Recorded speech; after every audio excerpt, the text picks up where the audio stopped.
La trincea tra attesa e vita difficile nei cunicoli, l'anno di occupazione con sconvolgimenti sociali e difficoltà di comunicazione con gli occupanti, infine la vittoria e tutto quel che la racconta. È il nuovo Museo della Battaglia di Vittorio Veneto che riapre il 10 novembre dopo oltre 2 anni di chiusura e un rilevante intervento di restauro.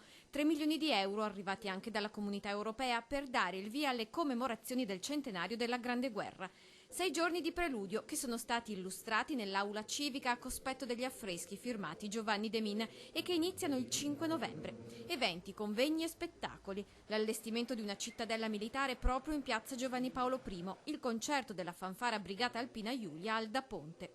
Un museo che coniuga reperti storici e tecnologie contemporanee, partendo dal piano terra con la vita di trincea. Si narra proprio la vita, la stremante, stressante e terribile vita all'interno di questi luoghi chiusi, sporchi, fangosi, rumorosissimi, dove si aspettava anche mesi da una battaglia all'altra. Quindi c'è il tema del come mangiavano, come combattevano, come passavano il tempo.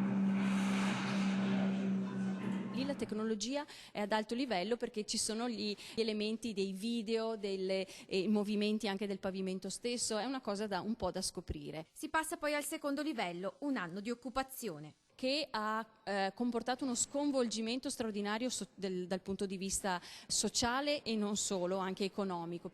L'ultimo livello è quello invece più storico, con delle bacheche storiche che sono state restaurate e il modo espositivo, l'aspetto espositivo è proprio quello del vecchio museo, cioè lì sì, i documenti uno sopra l'altro, messi insieme in massa.